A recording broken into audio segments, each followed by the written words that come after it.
I'm going to say welcome, everybody, to this week's webinar from the Youth Disability Advocacy and Research Network. My name is Dan. I'm really pleased to be able to introduce Bijal Lal today. We've had lots of interesting speakers in this webinar series so far, from advocates, academics, and media practitioners, but I don't think we've had a teacher before. So I'm really pleased that Bijal is doing this talk. Bijal is a special needs educator and a deputy principal at a special school in Tanzania. She holds a master's degree in special education and recently completed her postgraduate diploma in international gender equality studies. She works with students with disabilities in Tanzania and advocates for inclusive education and employment rights for persons with disabilities, especially those with intellectual and development disabilities, which is going to be part of her talk today. She's the founder of the Tanzania Nisonga Center Echo Initiative, which provided virtual teacher training for special educators in Tanzania on neurodevelopmental disorders. And she's run programs that support teacher education, curriculum building, and empowering through building self-advocacy skills. So she is more than qualified to talk about these topics, and that will be part of the background of what she's talking about today. So I'll hand over to you, Bijal. You please share your screen. There will be opportunities for people to comment and to participate throughout, I think, at various points in the presentation, and of course at the end. So please do take those up. But for now, I'll hand over to you. Thank you so much, Dan. I'm just going to share the screen.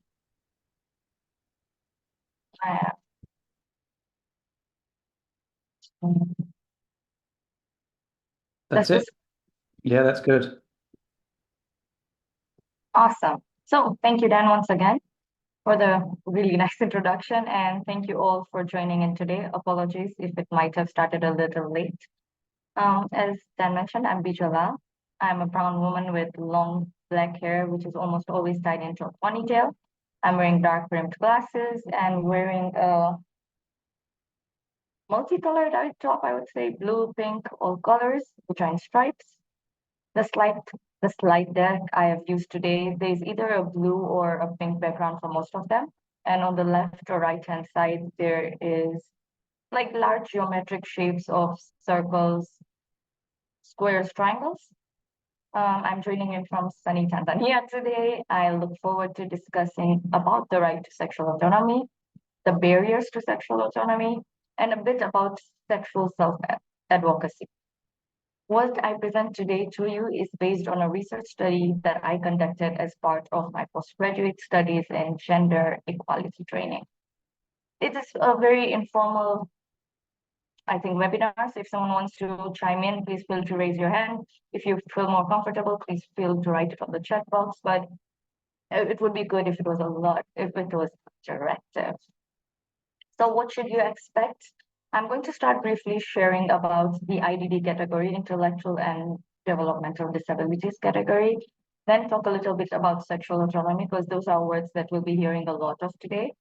And after that, we'll be discussing a little, very briefly, about how the data was collected. And then we do a deep dive into sexual autonomy, why I'm going to be talking about women with disabilities, and what barriers are intensified at the intersection of gender and disability. And it just comes to me that we are closing to International Women's Day. So talking about this intersection is really good. I'll finally end by talking about a few recommendations that I thought could be used within the advocacy networks that we all work at, and ending with a really, what can you and I do? So I'm going to share a little bit about myself. A lot has already been shared. As mentioned, I've been a special educator for more than 7 years. I've been working in Dar es Salaam, Tanzania. I majoritarily work with students with IDD. Beyond serving as a deputy principal, I'm also the founder of Tujumisha Tanzania.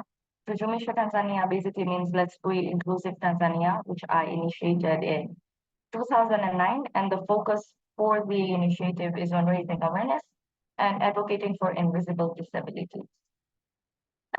Sorry, I'm an alumna of the Fall 2019 PFP Fellowship on Inclusive Employment. If someone wants guidance or would like, who are within the disability field, would like to apply, please let me know. I recently completed my postgraduate studies in University of Iceland. It was part of the UNESCO's training program, which is Gender Equality Studies.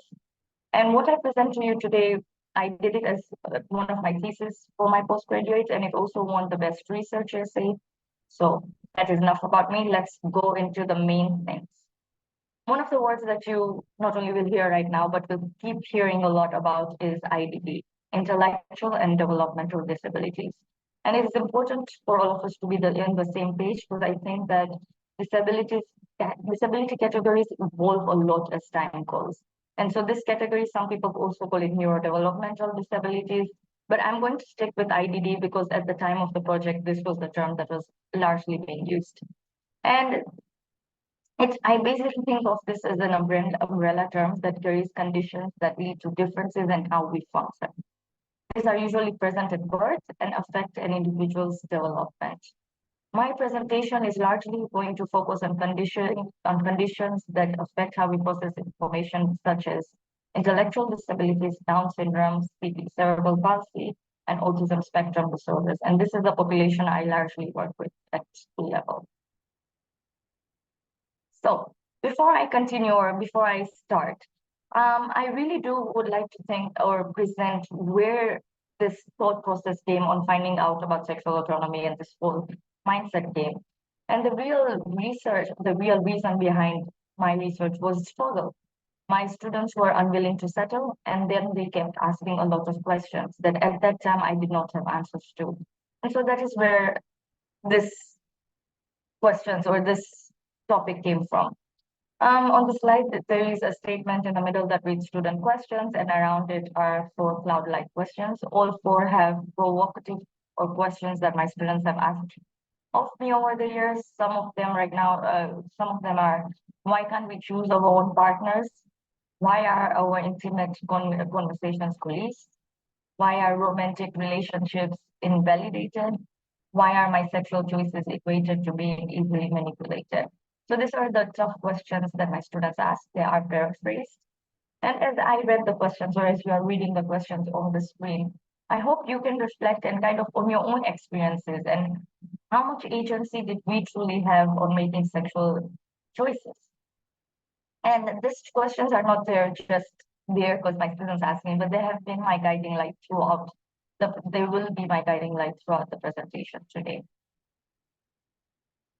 So the question goes to you. The same way my students ask me questions and they grew curious about their experiences. I think this is a good point for us to reflect on our experiences of sexual autonomy. I do know this could be a hard question for some to answer. So if you're comfortable, please feel to write within the chat box or unmute yourselves, raise your hand. I'm going to wait for some time. And if you aren't uncomfortable, that's okay too.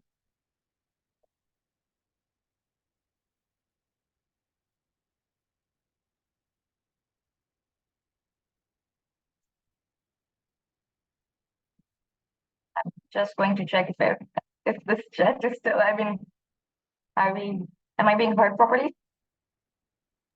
Yes. Yeah. I'm just starting to type. Thank you. Yeah. Give us a moment or two, but please feel free to put your hand up, colleagues, if you wanted to speak.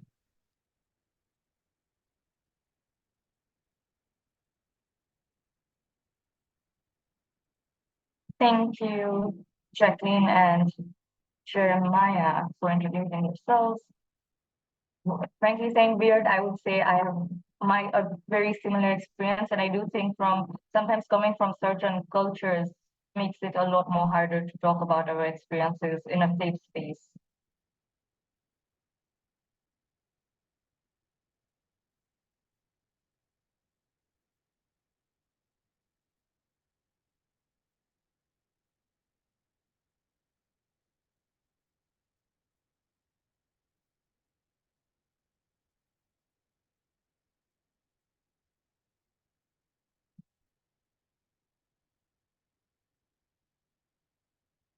Just going to, okay, like this.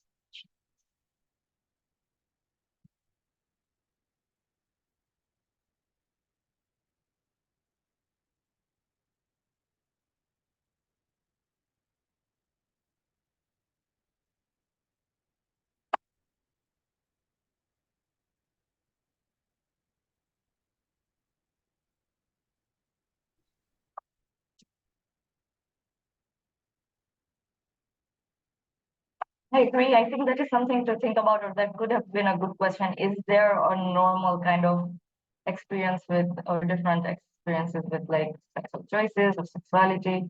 That is a great point. To wait a minute more.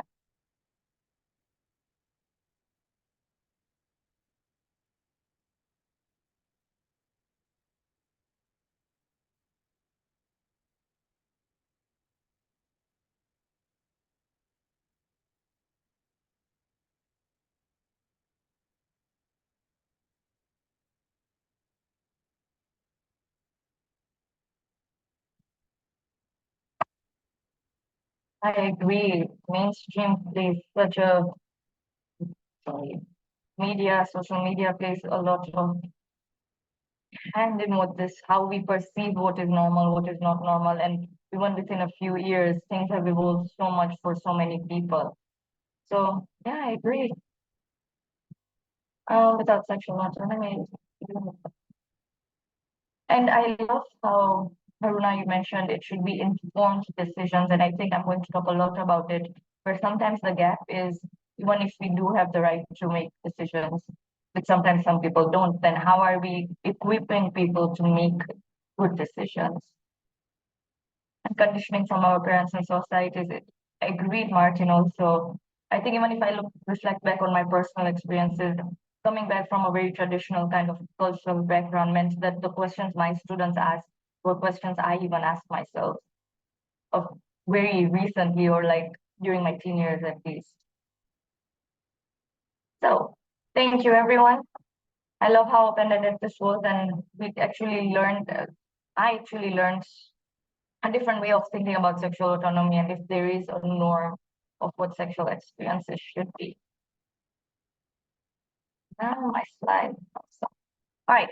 So we got everyone's perspectives, and that's these questions that the students raised encouraged me to learn about sexual autonomy, and it here a lot of today.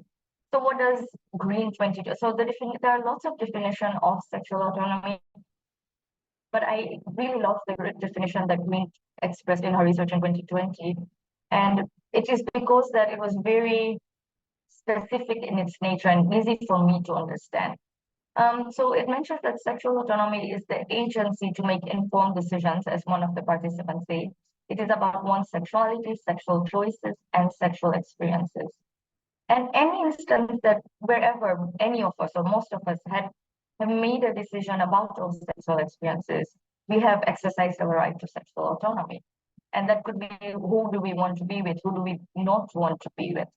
However, our right to sexual autonomy is violated anytime we are prevented from making choices about our sexual experiences.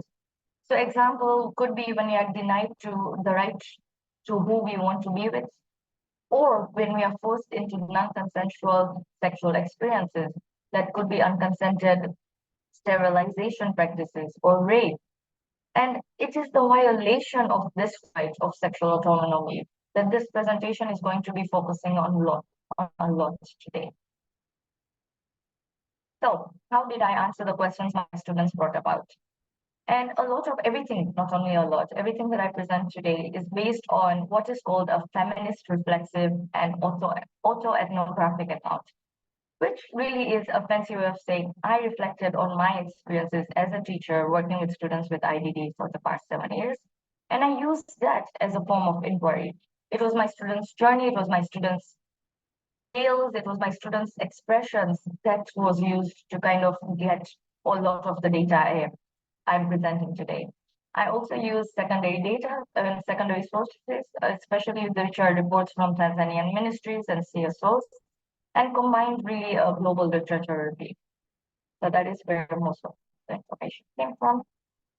Another question. Hopefully it's not too early for another question. When we just talked about, or one of the participants mentioned, is there a norm of sexual autonomy, or could there be a normal part of it? So now we're going to ask, is sexual autonomy a human right? If you're saying yes, then who is it a right for? Is it for everyone in reality? Who is it reserved for? If we are saying no, it isn't in our current environment, then should it be?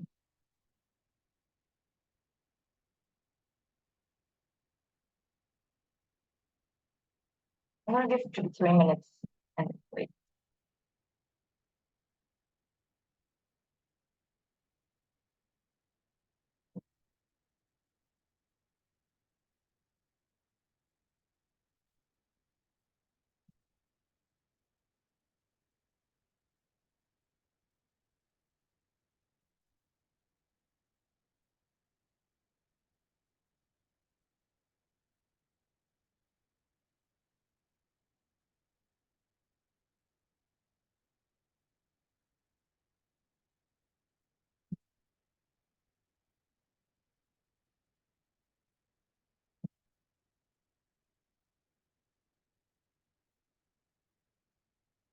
Thank you, Jeremiah. You have said what your message pretty much is going to reflect a lot of what I'm going to say. And a lot of the recommendations are very similar to what I'm presenting. So it's really insightful. I see Dan's hand up, please. Hi. Well, I honestly don't know the answer. As in, if this is a test, do I know if sexual autonomy is a human right? I guess I would expect, I'm going to guess, in some countries, it's not, particularly for those with IDD, because is there a feeling that if you have intellectual disabilities that I don't know, that you should have an element of guardianship from parents or whatever that interfere with your sexual autonomy, if that makes sense, or that might drive your sexual autonomy. Should it be? I think so, but isn't there maybe you tell me, is there a tension between like what we might think is an automatic human right for everyone to the reason why it might not be, which is that intellectual disabilities that parents might want to have a say, for instance, or guardians over someone who has intellectual disability. So I would expect there's a tension, but I honestly don't know the answer. But that's what I thought. I agree. There's a lot of tension. And my personal opinion is the right to make a choice should be everyone's. Everyone should then have the right amount of knowledge, the informed, and that's why we talked about informed decision making. Once someone has the right amount of knowledge, then everyone should have this right. But unfortunately, there are lots of barriers that I'll discuss that you have mentioned. Sometimes we feel about the capacity to consent. Is it a real consent or not? So we are going to be discussing a whole lot of that in the upcoming slides. But thank you so much. So that was the question, and I did a lot of research on finding out, is it a human right or not? And the legal basis of sexual autonomy, the right stems from the 1994 International Conference on Population and Development, which is ICPD. But really, historically, it has been contentious for women to have their right legalized within the human rights framework. And it continues to be difficult under international law. We are taking two kind of very important laws, CRPD, hopefully that many people know about, which protects the rights of persons with disability. And when we go to Article 12 of the CRPD, it highlights equal opportunities in all aspects of life and equal legal capacity. Also, the guiding principle of CRPD emphasizes freedom of choice for persons with disabilities, that's what I was mentioning. Yet the right towards sexual autonomy is not explicitly stated. Also, when we go to CEDAW, the Convention on the Elimination of All Forms of Discrimination, CEDAW, the rights towards sexual autonomy is mentioned in decision-making and legal capacity are alluded towards it in Article 12 and 15, but there's no explicit emphasis on sexual autonomy. There's a lot more emphasis on reproductive health. So if this big kind of international treaties implicitly recognize this inalienable right, but there's a marked absence of the right being explicitly stated, at least in my research. So what does it mean? Well, I'll go through thinking and why, as I mentioned before, I chose women with disabilities, and I chose gender and disabilities and the intersectionality in between. And that is because the social narrative of persons with intellectual and developmental disabilities experiencing social autonomy is largely perceived within a deficit framework. And some of the questions we mentioned right now, should there be guardianship? Is that informed consent? Is it really consent? So all of this thought always almost comes from a very deficit framework. And it has a lot of implications. So why are we focusing on women with IDD as opposed to all persons with IDD? Because women with IDD are made to experience an increased form of vulnerability and challenges due to their intersecting identities of being a female and being a person with disability.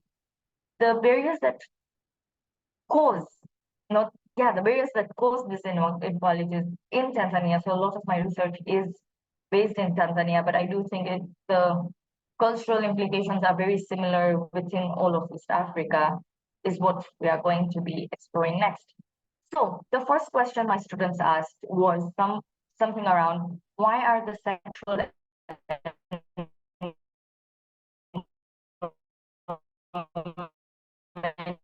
experiences of women? And that question leads to our first barrier, which was identified in my research, is that there are lots of cultural misconceptions. And research shows that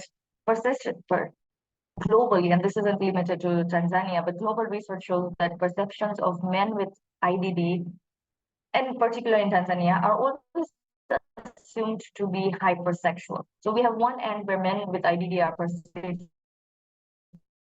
to be hypersexual, individuals who do not know how to kind of control their sexual impulses. And then we have women with IDD who are perceived to be childlike, almost asexual. And the reality is, being on either end of the spectrum truly dehumanizes persons with IDD as not being able to kind of have the normal sexual desires. And if we go a step ahead, there are lots of harmful cultural practices. Within Tanzania, there's a practice known as virgin cure. The virgin cure associates girls and women with IDD sexuality to a form of spiritual treatment. It is thought that if one has intercourse with a virgin with IDD, this will cure the abuser's HIV status. And I would say the cultural misconception is one thing, but it has real practical consequences, because the rate of HIV in Tanzania for women with disabilities is a lot more than men with disabilities. And so that is why we move from misconceptions just being a thought towards having real implication in people's life.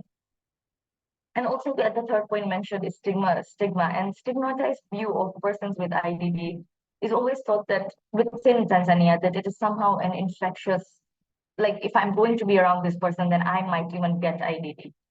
And there's lots of prejudice in reports, and women with IDD report having physical abuse a lot more. Not only physical abuse, but there's likely to be starved a lot more. And all this creates spaces where women with IDD cannot realistically or safely explore their right to sexual autonomy at home or outside. And so when I go back to the question, why are romantic experiences thought of being easily manipulated? Because everything around our society around us is saying that this experience is not meant for women with IDD. And that's why it is thought to be easily manipulated. So I'll go to the next question for us. Instead of this question, I'm going to go straight to advocacy and think about bringing this back to our work. What can be done about this situation? I think we all come from different cultures. There could be different cultural misconceptions that could be regional, that could be just within a certain kind of tribe. And cultural misconceptions hold a very deep root on who we are and how we think. So how can we use something like civic engagement for topics that are so hushed about? Sometimes even talking about it could be scary for someone, or they could not be uncomfortable sharing it. So I would love to know your thoughts, because that could not only help your advocacy efforts, could help my advocacy efforts too. And please feel free, as I said before, you could write it down, raise your hands, unmute yourselves. Okay. Good.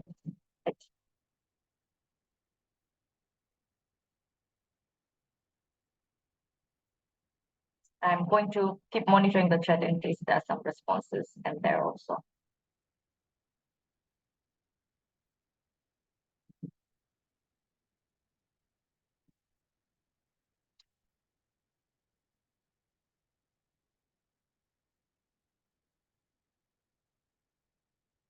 Thank you, Dan. Well, yeah, I was going to say similar to what Caitlin has just added in the chat. Actually, is I think I've seen some good examples of where fiction and drama have been very impactful in terms of changing people's views on, let's say, same-sex relationships and so on, because it might not be, it might not be the whole subject of the drama or the fiction or whatever, but you're invested in those characters, and through that investment, you know what I mean? You can educate and change people's views of something something like this, I think. So it's not out and out advocacy, if that makes sense. It's not like an advocacy campaign necessarily, although you could do it as, you could do it as a short video, whatever, fictional. But I think, it can be powerful when it's within a drama where you're invested in the characters. That was it. Thank you, Dan. I also see Lydia, your hand up, please. Thank you very much. Yeah, so I think one of the ways we can have communities to address these kinds of things is to open their minds. I always realize that like real life experiences shared by those who have broken through these kinds of stigma could inspire many others to believe that there are possibilities. But again, when it comes to people with disabilities, particularly with intellectual impairments, it becomes really, really difficult. First of all, in my country, Uganda, they don't even bring them out at all. They keep them hidden. The school systems are so bad that they don't even go to school. They don't interact with anyone else out there. So I think this is really eye-opening, and much as I also acknowledge that the sexual needs of different people with disabilities are apparent, they can be addressed individually according to the society one lives in. Thank you. Thank you, Lydia. I concur with what I think Dan said earlier. Media could be a great resource. Someone mentioned love on the spectrum. We actually talked to a parent who was having very difficulty with their child and them hitting their teenagers, and that show and just consuming sometimes content that positively shows, as Lydia says, if there are more examples of positive relationships of women with IDD or women with disabilities with their sexual, I think it gives a lot of confidence to the society, to those people around them, to then give more opportunities. I'm just going through the chat box and trying to just read through it. As Filippo mentions, I think raising, and I think a platform like this, having this webinar, something like this, raises awareness. It forces us to start questioning about the people we work with, the people who work around. It's a way of self-reflection, but then it also can create ripple effects. And as Lydia and Filippo are saying, we need women with disabilities, women with IDD at the forefront of this. Martin, as you mentioned, community drama focused on youth is a great example of people connecting with so many more people. Rajavu mentions breaking the communication barriers. I agree, we have students who are nonverbal, and then a lot of it is thought about, if the child is nonverbal, how are they truly consenting? And those, especially as Lisa mentions there, if the family close to it or the people who are close to the person know the way, it could have a holistic approach where we are doing awareness at a holistic level, but then the support we are providing has to be individualized. So I do agree. We also need a parallel integration system through community-based inclusive development approach. I don't know too much about community-based inclusive development approach, but I am going to read this up and see how I could also incorporate this on my work. And I agree, it is talking about this topics, as you mentioned, talking about menstruation. We also work with adults with disabilities, and we have a student who is going to hit menopause and talking to her about hitting menopause. So the more opportunities we have to talk to people, and not just the person, but the community around them, the family network around them, I think that does make a big difference. When I was thinking about this question, I thought it is so important to also engage faith-based leaders, especially within, like I would say, Tanzanian context or Uganda or Kenya, within our East African context. Faith-based leaders and village leaders play such a big role in terms of influencing the narratives we hold. So I think that is another key group that we can start including within our advocacy efforts a lot. Okay, I'll go to the next slide. So the second question asked by my students to me is, and I put policed in like quotes because that's what they told me. They asked me, why are our women with IDDs intimate conversations policed? And this question, I'm going to explain a bit about it because there is a story behind it. It is a part of a journey that my student, who still is with me, her name for anonymity I'm going to mention it as Zaytun. And her story is she has a lot of courage in speaking out, and she questioned her differential experiences in exploring her sexual autonomy. She was my student, always is and continues to be very curious, continues to ask a lot of questions, but she has never kind of discussed any part of her romantic relationships. But during one lunch break, she was very excited and she came to me and she shared her experience of being in a touch with a man. This man was from a different city, and how their conversations went from being friendly to being a lot more thinking about the future, thinking about romantic parts of her life. And when this happened, and when she shared with this, I'll be honest with you, I panicked. I panicked a whole lot. And because I was new into this field, I went to a lot of teachers and everyone suggested we should take her phone when she's not watching and check all her messages. First mistake we did, without consent, we started checking her messages. Not just that, when we checked her messages, I will tell you there was nothing wrong with those messages. It would be like me talking to someone else or any one of us in the school talking to someone else. But the moment we read it we all felt like she might not know what this means. This man might be a bad person trying to take unfair advantage of her. So we bypassed her. We did not even ask her what was going on or what the realities for her were. And we went to her mom. As a school, we thought we are responsible to tell her mom this. And what did that mean? That has meant in 1 year following up, we checked her phone at times where we did without asking her. Her mom made sure that her sister was now going to be, we controlled her movement basically, made sure her sister was going to be there everywhere. Even any community or religious event, if she even went to the washroom, the sister went with her, fearing this man was going to come here. So those are mistakes that we did. At the time, we did not think it was a mistake because all that time we thought we are looking for her safety. And this led to her challenging our experience, our responses. And she started questioning why was this right for her to talk to just someone, to form a romantic relationship, resorted to us literally policing her. And so I did a deep dive. I made a mistake. Everyone around worked from a bias, worked from a safety point of view. So we wanted to learn where was this mistake made. And I would also add that she always talked about having a family. She always talked about having children, about marrying. And it was always okay when we were talking. However, the moment she had an actual person who was in this relationship might materialize, that was the moment we thought this no longer is fantasy. And more than we, the parents started panicking and thinking that what is regular for everyone is an irrational impulse for her.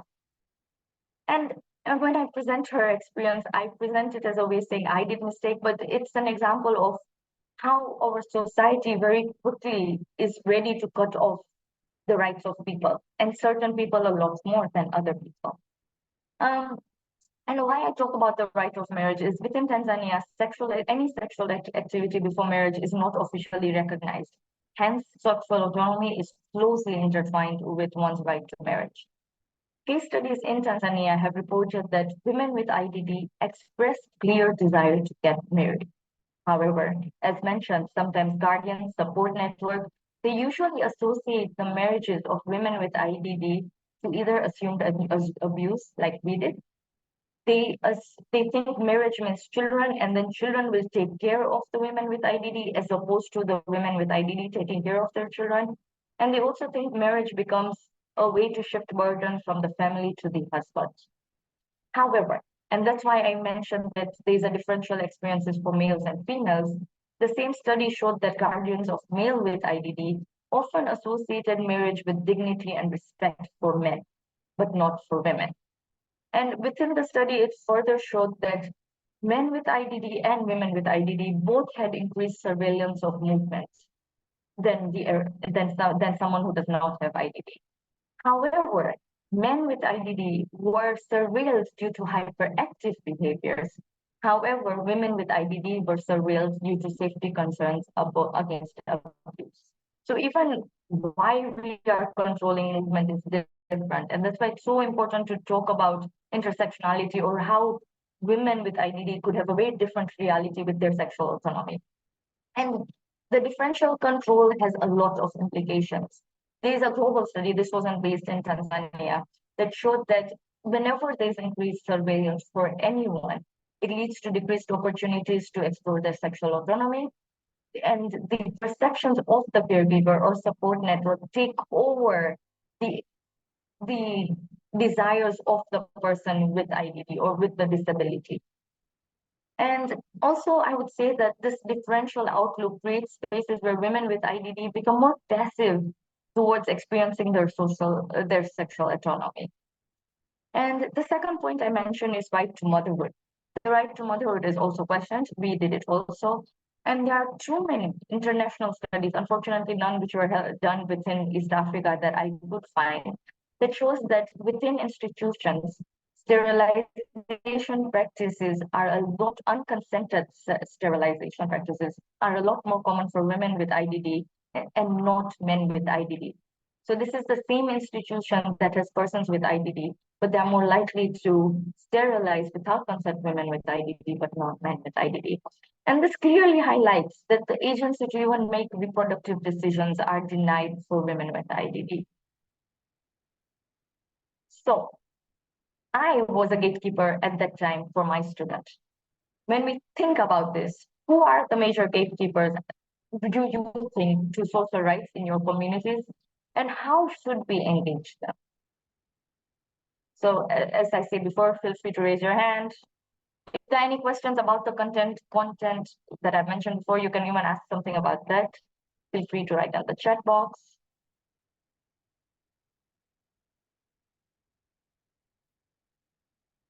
Someone did ask, what do you mean by police?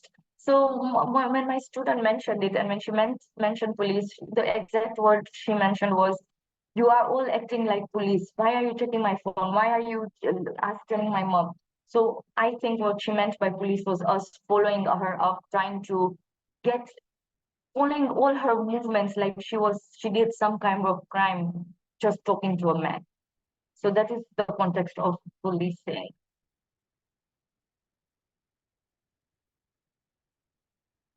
Someone did ask for my contact. It's going to be on the last slide, but I'm still going to write my email down.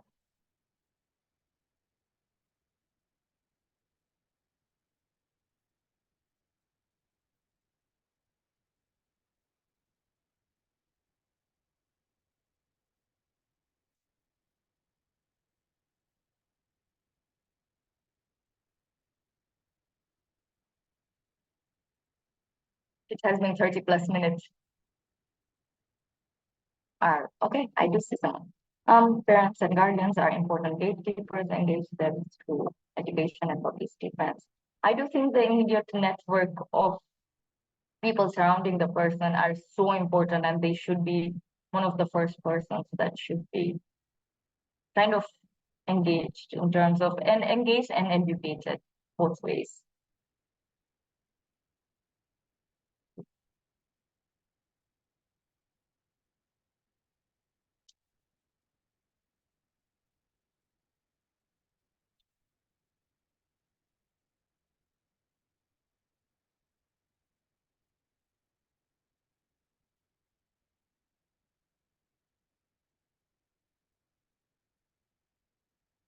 Yeah, government, policymakers, yes, yes, yes, agreed. As Rajabu mentions, close persons, the closest people to persons with disabilities, teachers, educators. Coming from an educational background, I concur with all of these people because those were the people who we made mistakes with. Those were the people who became immediate gatekeepers.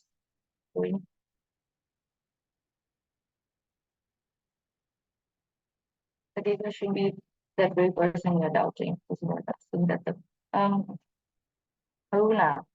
He says no assumptions. The gatekeeper should be that very person you are doubting. It is worth asking that person before introducing others into his or her rights. That makes his or her autonomy stand out. Agreed. Engaging DPOs. Agreed. So yeah, I think engaging a whole network, engaging our whole society. I agree. Yeah. And if I look at it from my education perspective, I think, as people mentioned, teachers, immediate families is so important. And I say when we engage teachers, this should either be part of their trainings on how to educate persons with IDD, how to learn about our own biases, because we all come in with our own biases. So continued professional development trainings, works, and also whoever might be within the education field, having school initiatives to talk about such topics. I think those are all great avenues. Gatekeepers on social media, I have never thought about that. That is a very interesting perspective. I always thought of seeing social media as an outlet for people to come together, but social media equally could be gatekeeping. Interesting. I am going to move on to the third questions my students asked. And this question was, why are the experiences of romantic relationships of women with intellectual and developmental disabilities invalidated in the name of abuse? As I mentioned before, one of the main reason why we were gatekeepers within our school was because we thought there was assumed abuse. Well, sexual violence and abuse is a real,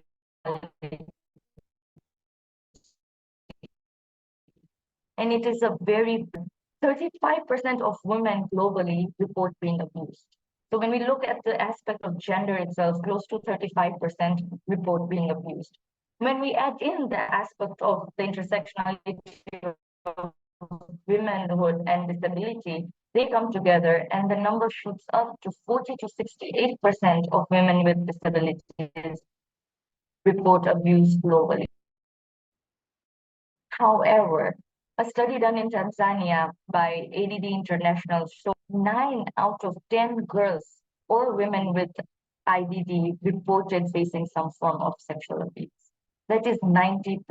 And it broke my heart. And it also helped me understand where our worries come from also. And I would say that beyond this disheartening rate of sexual abuse and violence, what is the next step? So someone gets abused, the next step would be reporting this abuse. However, that gaps in reporting, the mechanisms of reporting abuse. Studies in Tanzania showed that what the three gaps include: if the main person who has committed the crime, the perpetrator, is a caregiver or someone within close proximity, then the likelihood of intervention goes to almost zero. Second reason why mechanisms are skewed is there is a lot of corruption within our country, and the fatal rate of abusers is really high. This leads to a new risk, which is revenge violence. Once the person is out, their target. And the last thing is there's a lot of mistrust in our authorities on the testimonies of women with IPD. So it's very unlikely that the channel. So not only is the abuse is high, very high, then the issue becomes that there's no place to report this abuse. But this is a clear problem, but I would like to keep saying that the problem is still violence and abuse. The problem isn't the right to sexual autonomy. The problem is the abuse. And that's why I write that the realities of abuse should not justify denial of sexual autonomy. And this is very hard to grasp. This becomes a very hard problem to answer. But the problem, again, is violence and abuse. We cannot remove the right to sexual autonomy because of this. We need to start finding more solutions for the violence and abuse. and why it is much higher for this certain population. So the next question is, and I have no clear answer to this. When I ask this question, I struggle with it a lot. What are tangible ways? And I go back to your advocacy efforts. If something has worked or if something is positive within your communities, then what are tangible ways we can reduce this horrific statistics? How are we giving women with disabilities space in our communities and our movements to safely talk about this? So this is the question. Again, I do not have any clear answers to this. This is something that I personally struggle with, my students struggle with. And maybe together we can come out with some good ideas that we can take home.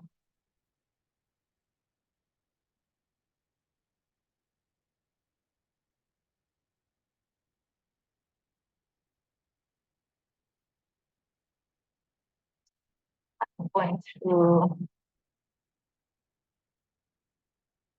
thank you, Ellie, Nika. Sorry, I kept saying to little. Yeah, parents and families is I agreed one of the first person. The percentage is alarming. I agree that it is not only alarming, it's disheartening to then think about that 9 to 10% is a number, but there's a story behind each number and how bad it is. So really is true. Haruna mentions that we need to map women with disabilities and define their level of engagements in such conversations. And I think so much of it is giving space, that sometimes research could mean something, but talking about the harrowing kind of effects of abuse and violence can then push so many more people to do something. Martin mentions that supporting women with disabilities, organizations of persons with disabilities, and advocacy platforms to raise issues, communications, and duty roles.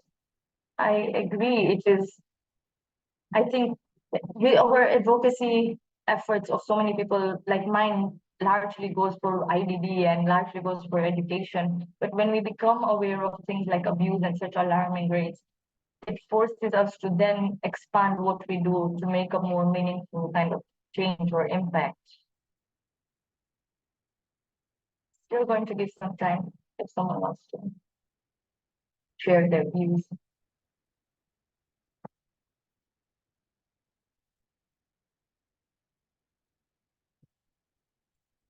Dan mentions partnerships and connection with media can be helpful. Tackling issues like this can be very effective in tackling stigma, but can also make compelling media content or drama. Like someone else also mentioned like a community drama, and I've never thought about it, but I do see how it could be very, very effective in reaching a lot of people. Engage women, OPD, engage girls and women with disabilities, adhere to nothing for us without us. And I say when we adhere to it, we don't only do women with disabilities as participants of our project, but they should be part of every planning of that project. Emphasize on inclusive budgets, plan to address disability and gender stigma. Thank you, Ellen. And hopefully I'm pronouncing it. Empowerment of self-advocacy, resisting taboos, speaking up to social media. Against the theme of social media comes up a lot. I think it's a great platform. Building resilience towards sexes and understanding the intricacies of if sexual autonomy is a right that everyone should have, how are we truly making it a reality for everyone? Support groups that achieve these goals, a collective effort to resist stigma. These are great, great ideas. I think something I take back from for my advocacy efforts is a lot more to do community dramas and then engaging social media to reach a lot more people. I think I take back that. Thank you everyone for your thoughts. I'm going to go to the next.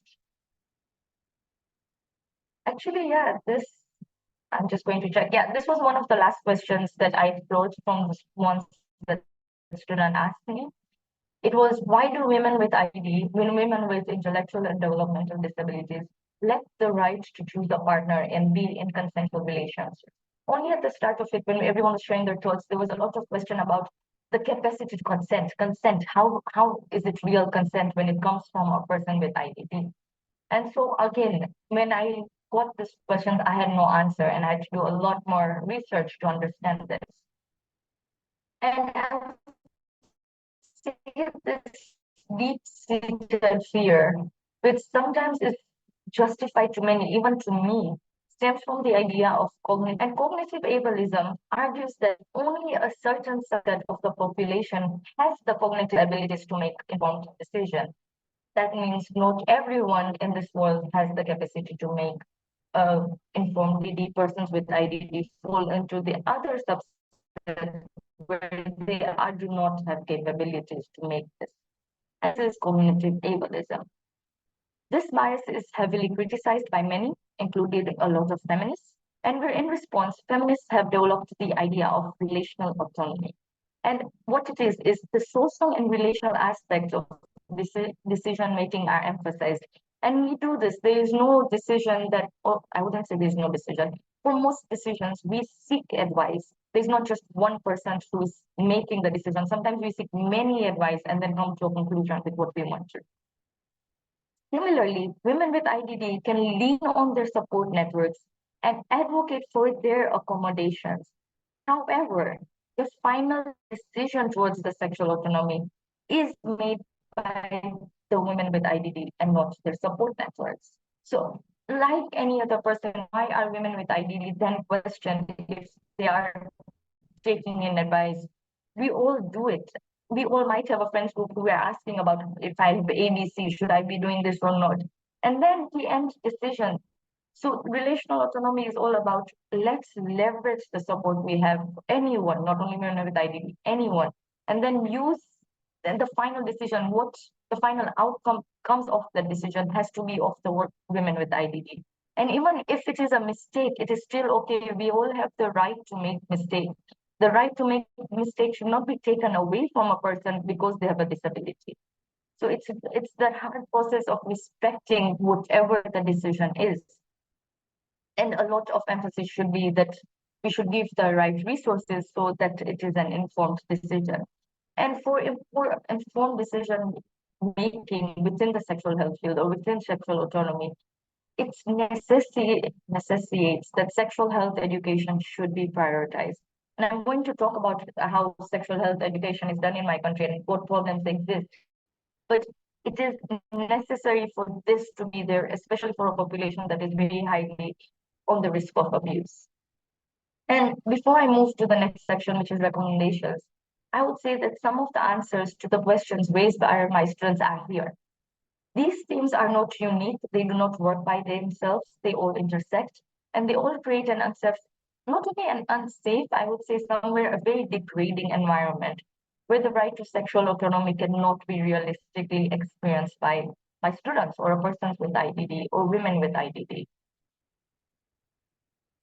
So we come back to, I would say this is our final return to our realities. The view that persons with disabilities, the view of persons with disabilities from a deficit framework stems so much from the idea that there is an inherent difference in capacity. So how can we use our spaces to change this? And that could be whichever space you are in. I always think about my education realm, but I know we all come from different backgrounds, different advocacy efforts. So how are we raising our communities to understand that all persons have a right to make decisions and make mistakes?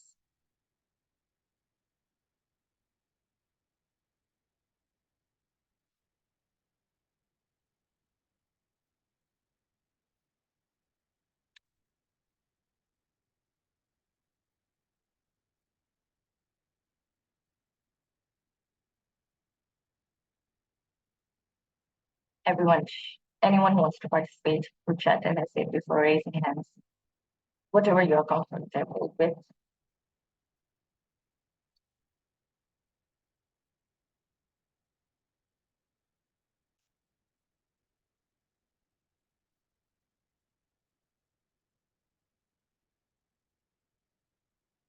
Thank you, Dan. Please. I mean, it's not the only answer, but I do find that in advocacy terms, data evidence can be really powerful.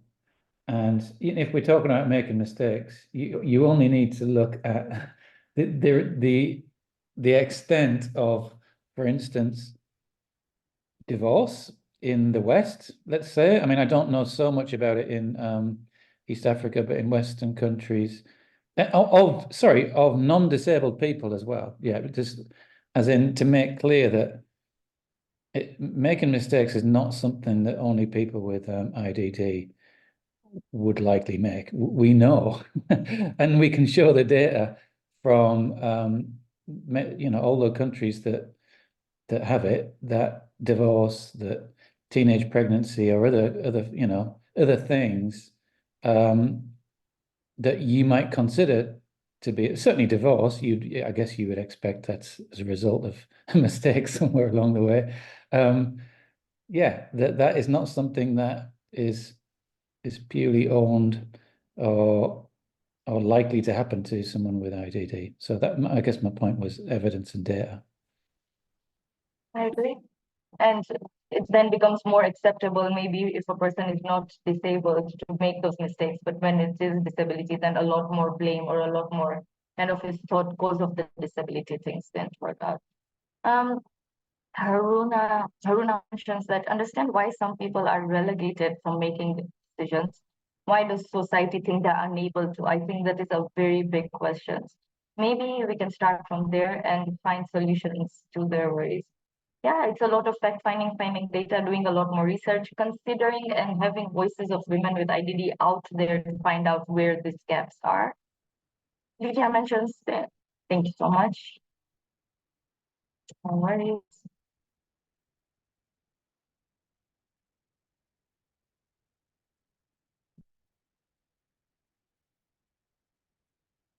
All right. Because I don't see anything more in the chat, I'm going to go to the next slide.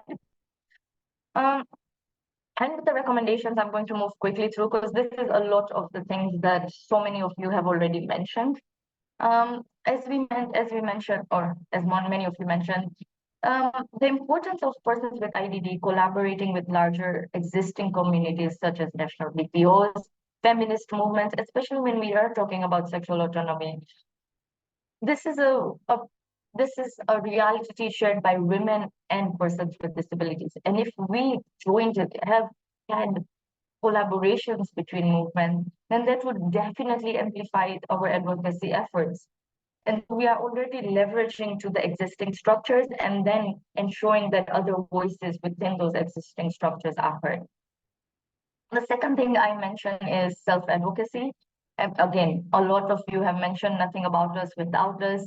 Women with IDD should be at the forefront from it.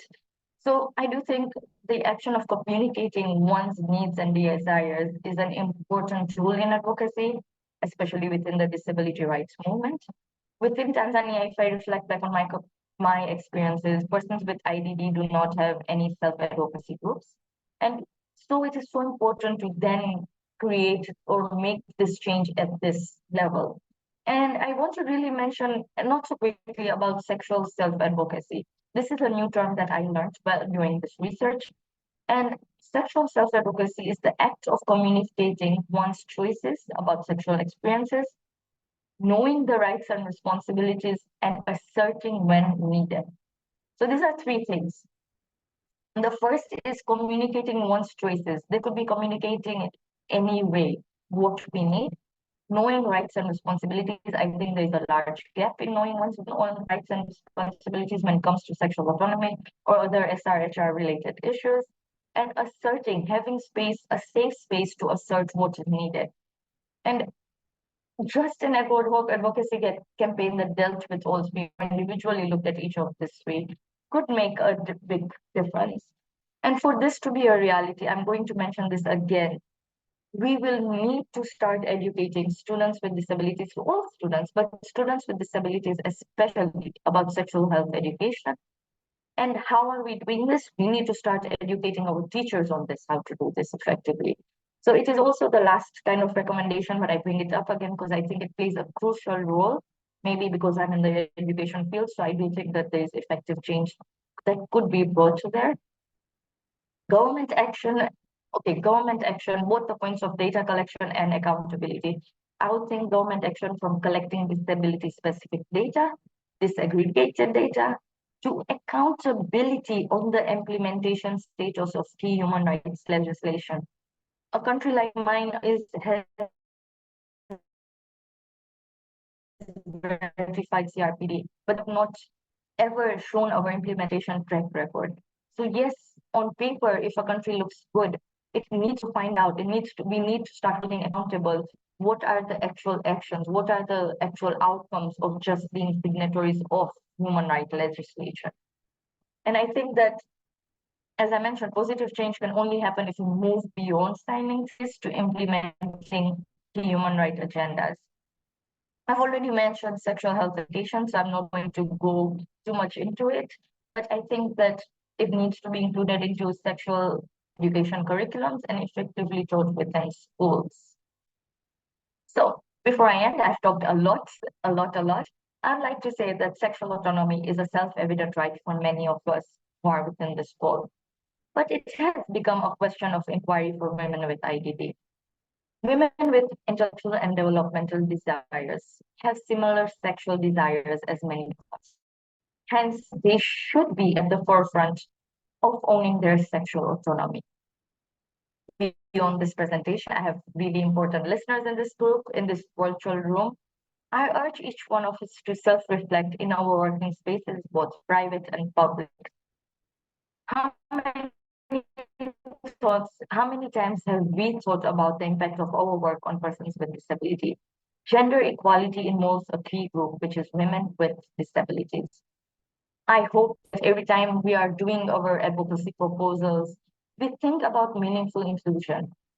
We move away from tokenism and persons with disabilities just being beneficiaries of our programs, but we think about persons with disabilities as equal collaborators and leaders.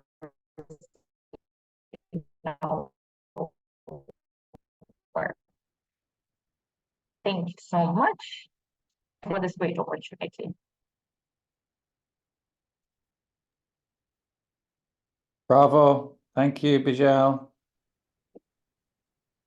Did you want to stop? Thank you. Stop sharing your screen so we can Sorry, yes. That's okay, so we can see each other. That was wonderful. Thank you. Did anybody else have any questions or comments that they wanted to add?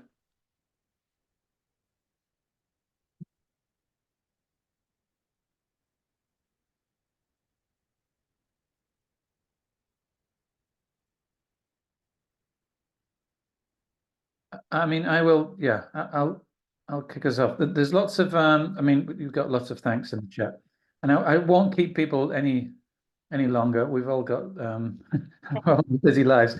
I did just want to add, what's really interesting is from your side, is having somebody from an education background, but with a you know, a real sight for the advocacy side. Do you know what I mean? So my question for you is kind of, yeah, is where advocacy fits in your work. So your work is you're a deputy principal and at a school. Is where do you see the line between educator and advocate? And you know, where does your work, or where do you see your work going beyond what you do at the school? Yeah, maybe you could talk a bit about that. Is that an easy, like, is that an easy thing that you manage, or is there tension in that relationship? I would say why I got my role was and still continues to be only a teacher, but it is the circumstance, the population that I worked with, and the students that I worked with that forced me to go into advocacy. Yeah. They start challenging. For me, I have read inclusion in a book, but I hadn't experienced inclusion in a classroom. I had a student with very severe CP who forced to go on the football pitch, and I had to put him back. And then when he questioned me, what are you doing? I didn't have answers for that. So when practice into reality, it's my students who really forced me to go into advocacy. There was no other choice.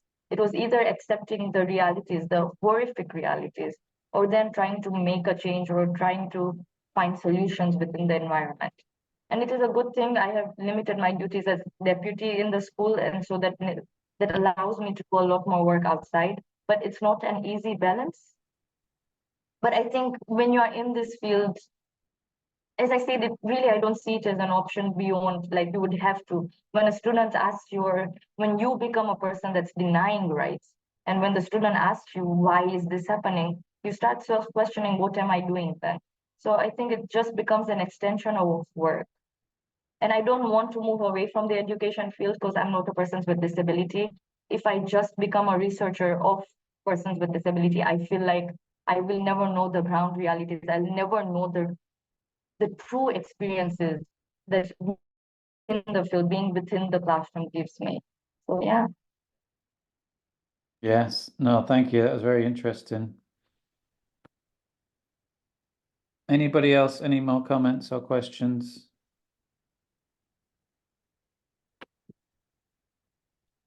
In which case, I will say thank you so much for sharing your insights today.